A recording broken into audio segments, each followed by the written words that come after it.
All right, folks. Coach Jordan here. 422 Wednesday Rev workout. It's called short and sweet, but it's not as short and sweet as you might want it to be. It's going to be fun. It's going to go fast. I forgot something up here. 4 rounds, 4 time. Bear with my handwriting. I know it's horrible, but hopefully it's somewhat legible. So, 4 rounds, 4 time. Okay, so we're 4 movements here, and you're going to go through this 4 total times and record how fast you can complete it. 20 object swings. Okay, this would be, obviously, if you have a kettlebell, that's pretty straightforward, but some of you have different objects. We'll talk about that. Okay, 15 squat jumps. These can be done with or without weight. We'll talk about that. 10 burpees, yay. And then 5 strict push-ups, or the hardest variation of a push-up that you can give me for 5 reps. That's a round. You're going to do that 4 times. This workout could go pretty quick, especially if you have lighter weights. That's okay. Really push the pace on those burpees then. Make that the hardest part of the day if you have some lighter weights, or bring some weight with on those squat jumps if you're comfortable with squatting. Okay, so swings, 15 squat jumps, 10 burpees, 5 strict push-ups. Let's talk about it. Let's talk about it. It's Taco Tuesday right now.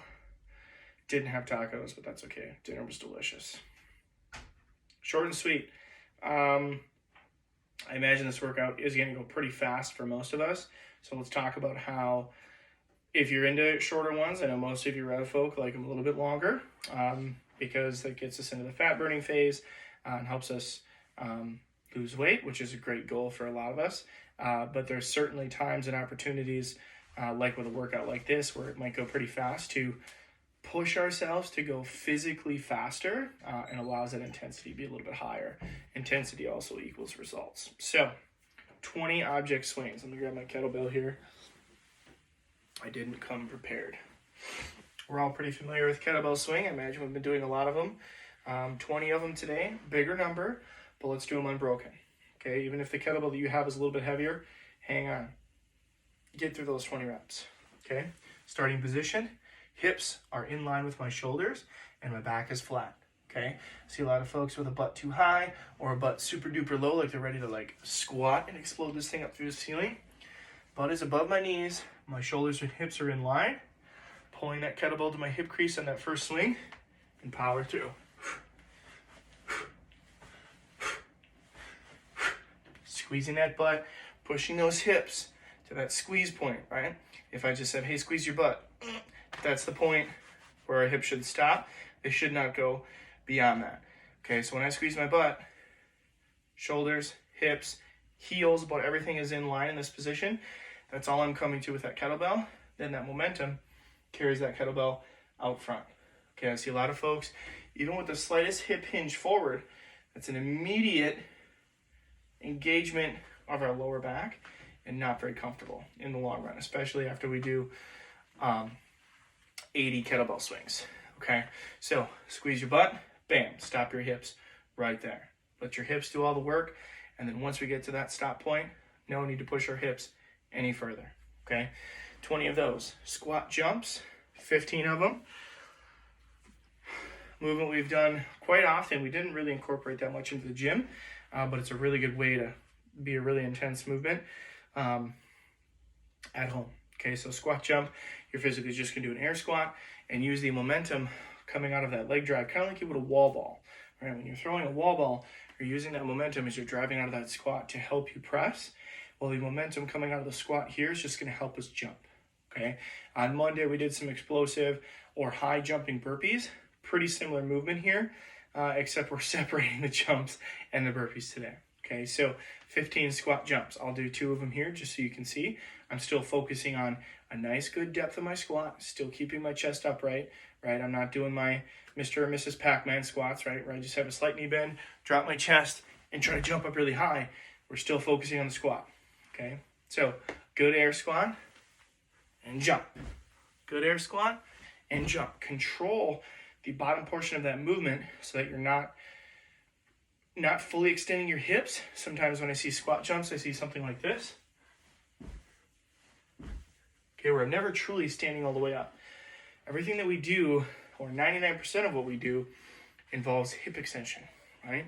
Really good hip extension translates into being able to stand up when we're really, really old, being able to walk on our own, being able to go upstairs on our own, being able to do things safely. Hip extension, okay? Make the movement effective, make it work for you. After your 15 squat jumps, you're going to do 10 burpees. Make that tough today.